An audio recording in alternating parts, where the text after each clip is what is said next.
साथियों नमस्कार, good evening. तो साथियों आज हम बताने वाले हैं आपको कि डीपीआई कैसे शोषण करता है। पहले तो आपको ये पूरा वीडियो बड़े ध्यान से और सोच समझ के देखना है, क्योंकि ये 2018 की भर्ती का प्रूफ है और ये लगभग 2020 की प्राथमिक भर्ती पर भी लागू होता है। विभाग कितना कुछ छुपाता है, क्या करता है, ये हम इसमें समझने की कोशिश करेंगे। ठीक है साथियों, और मैं देखता हूँ। ठीक है, आप थोड़ा समझने की कोशिश करना। साथियों, विभाग अभ्यर्थियों को कैसे उलझाता है, कैसे ये शोषण करता है, ये देखने की बात है। और ये शोषण आज से नहीं, 2018 से हो रहा है। साथियों हम आज देखेंगे। साथियों, जबकि वर्ग एक में जो है 2018 की भर्ती, उस समय कांग्रेस की सरकार थी, तो उस समय 27% का सरकार ने लागू कर दिया था, है ना। लेकिन फिर वो हाई कोर्ट में मैटर चला था। लेकिन जबकि सरकार रहते हुए तो उन्होंने तो लागू कर दिया था। अब क्या होता है, अब विभाग क्या करता है, वो अब विभाग देखो, सरकार ने जो किया कि अब विभाग क्या करता है।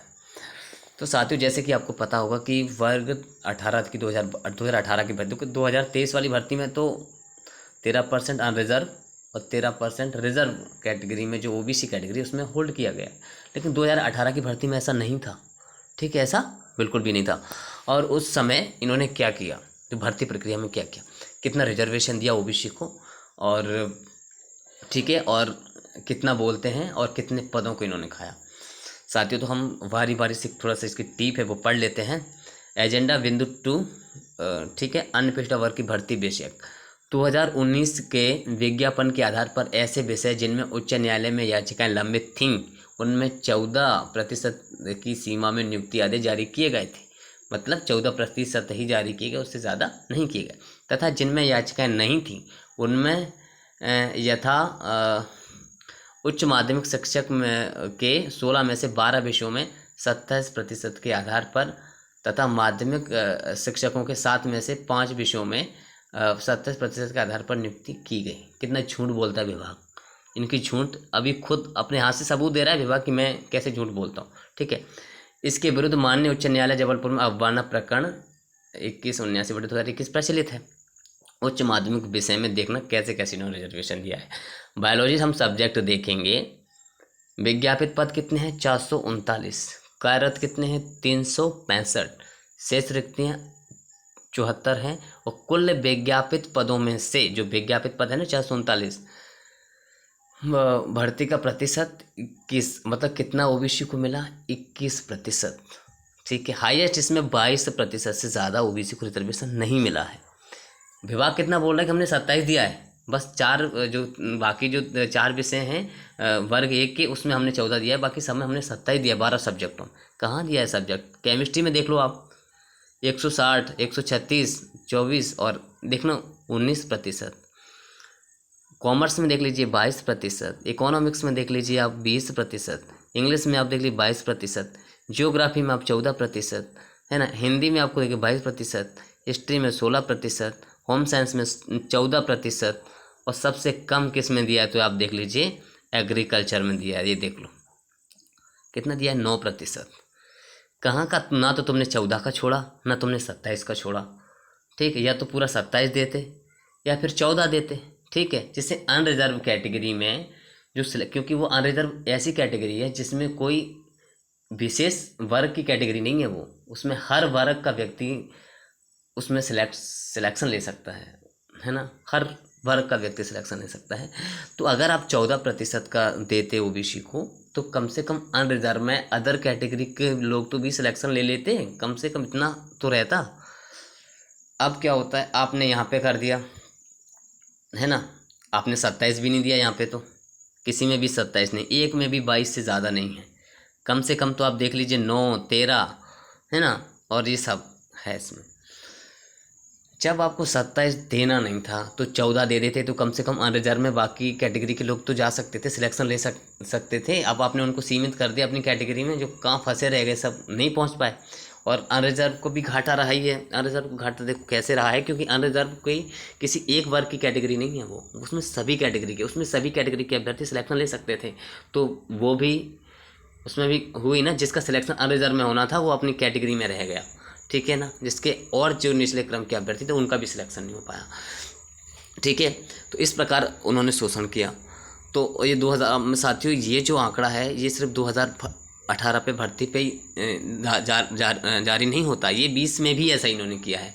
क्योंकि जबकि ये राज्य स्तरीय रोस्टर है, इसमें 27 देना ज़रूरी रहता है, विभाग को 27 देना चाहिए, है ना। और लेकिन वर्ग 3 में भी, हालांकि वर्ग 3 का भी आंकड़ा अपने पास नहीं है, जबकि वो बहुत ज़्यादा, उसमें अगर हम बात करें तो जैसे पहली काउंसलिंग में कोई इशू नहीं था, 22-23% ऐसा कुछ मिला था, ऐसे ही सेकंड काउंसलिंग में भी मिला है वर्ग 3 में ओबीसी को, ठीक है। और उसमें सिर्फ ओबीसी को होल्ड किया गया है। अरे भैया, अगर आपको होल्ड करना था तो दोनों कैटेगरी में कर देते, अनरिजर्व में भी कर देते ना होल्ड। आपने फिर ओबीसी को क्यों होल्ड किया? सेकंड काउंसिल में बिना मतलब कि आपने 800 पदों को होल्ड कर दिया। अब उसमें भी चलो, ये तो राज्य स्तरीय रोस्टर है, इसमें तो 27 या 14 जो देना था दे देना था आपको, ठीक है, आपने वो नहीं दिया। लेकिन आपको जो 2020 की प्राथमिक शिक्षक भर्ती है उसमें तो आपको कम से कम 27 देना था कि 14 देना था। पहली बात तो वो जिला स्तरीय रोस्टर है, उसमें 14-27 का कोई मैटर ही नहीं था। जिस जिले में जितनी ओबीसी की जनसंख्या उतने हिसाब से मतलब रिजर्वेशन मिलता था, तो उतना देना चाहिए था। तो ऐसा है कि वर्ग 3 में भी ऐसे ज़िले हैं, जैसे सिंगरौली ज़िले में, जहाँ पे ओबीसी को बहुत मतलब लगभग ना के बराबर रिजर्वेशन मिला है, वहाँ पे उनको उनकी पोस्ट ही नहीं है ओबीसी की। तो इस तरीके से अगर हम वर्ग 3 में देखें तो वर्ग 3 में, क्योंकि ये अगर ये पता है, ये आंकड़े जिला स्तरीय रोस्टर के हैं, ऐसे मिलता है, किसी ज़िले में संख्या के हिसाब से मिलता है ना। जिस ज़िले में जिस कैटेगरी की संख्या ज़्यादा है उसके कैटेगरी को मिलता है। तो ओबीसी की आपको पता है 55% से ज़्यादा मध्य प्रदेश में ओबीसी अभ्यर्थी, ओबीसी मतलब ओबीसी कैटेगरी की जनसंख्या ज़्यादा है, तो वो करना चाहिए था। लेकिन वर्ग 3 में तो ऐसा कुछ भी नहीं है, जिला स्तरीय रोस्टर है, जिस कैटेगरी जिस ज़िले में जितनी आबादी है उस हिसाब से आपको, उसमें तो होल्ड का कोई मैटर ही नहीं है। फिर आपने होल्ड क्यों कर दिया? वर्ग 3 में क्यों होल्ड कर दिया है? अब आपने होल्ड कर दिया, अब कह रहे हो कि सुप्रीम कोर्ट से आदेश आए तब हम सॉल्व करेंगे। तो आपको, अगर आपको होल्ड करना था तो सब में 27 देना था ना, तब 14 दे के तब 13 होल्ड करना था। आपको अब पता ही नहीं है कि वर्ग 3 में कितना मिला है ओबीसी को रिजर्वेशन, और आपको अनरिजर्व में आपने कुछ को होल्ड नहीं किया है। यार, ये विभाग की कुछ समझ में नहीं आता। तो मैं कहना चाहूँगा, सबसे अगर शोषण करने वाला विभाग है, उलझाने वाला विभाग है, तो वो है ओबीसी कैटेगरी को, अन्य कैटेगरी को भी नुकसान पहुंचाने वाला अगर विभाग है, स्कूल शिक्षा विभाग। इसका सीधा आरोप स्कूल शिक्षा विभाग पर मैं लगाता हूं, क्योंकि इस तरीके से अगर आप रोस्टर बनाएंगे, इस तरीके से आप शोषण करेंगे अभ्यर्थियों का, तो इसका मतलब क्या है? गलत है ना। मतलब आपको वैकेंसी का जो रोस्टर वो बनाना नहीं आ रहा, आप अभ्यर्थियों का शोषण करने पर लगे हुए हैं, तो ये बहुत गलत बात है। तो साथ ही आपने सबूत देख लिया, जबकि यहाँ 27 ही मिलना चाहिए था, या अगर तो आप उनको 14 दे देते, क्या दिक्कत थी?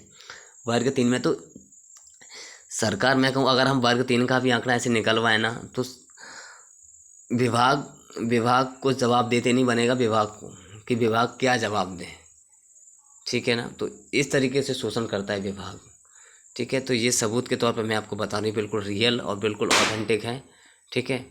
तो साथियों, आप समझ सकते हैं कि सबसे ज़्यादा जो शोषण करता है कौन करता है। सबसे ज़्यादा जो हम अभ्यर्थियों को उलझाता है वो कौन उलझाता है, तो वो डीपीआई है।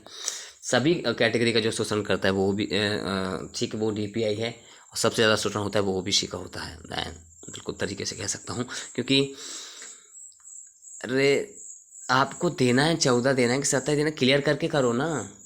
अब पहली बात तो वर्ग 1-2 की हम बात करें तो वहाँ तो क्लियर है, 14 दो या 27 दो, क्लियर। 14 दे दो तो अनरिजर्व में कैटेगरी का बंदा चला जाएगा, कम से कम उसको वहाँ तो फ़ायदा होगा, कम से कम दूसरी कैटेगरी को भी अभ्यर्थी तो नहीं उलझेंगे, ठीक है। अब वर्ग 3 में तो जिला स्तरीय रोस्टर होता है, उसमें तो तुम होल्ड कर ही नहीं सकते। जो 1 साल से शोषण कर रहा है विभाग, 1 साल की 800 पदों के, जिन पे आज अभ्यर्थी जॉइनिंग लेके जॉब कर रहे होते थे, उन पदों की सारी जो सैलरी है वो पूरा विभाग उसका शोषण कर रहा है, अभ्यर्थियों को मानसिक शोषण कर रहा है, आर्थिक शोषण कर रहा है। इसका पूरे का पूरा जिम्मेदार स्कूल शिक्षा विभाग है, डीपीआई मध्य प्रदेश का, ठीक है। तो ठीक है साथियों, बाकी एक प्रूफ के तौर पर मुझे आपको बताना था, तो ये है। और हमको पूरी तरीके से अपने हक और अधिकार के लिए लड़ना है, हमेशा लड़ना है, क्योंकि स्कूल शिक्षा विभाग ऐसा विभाग है जो अभ्यर्थियों का शोषण जब मर्जी तब कर लेता है, और अभ्यर्थी अपनी आवाज़ है वो उठा नहीं पाते हैं, और पूरी तरीके से है विभाग के पास अपनी जानकारी नहीं पहुंचा पाते हैं।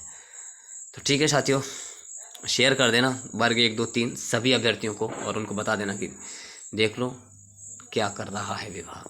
ठीक है, धन्यवाद।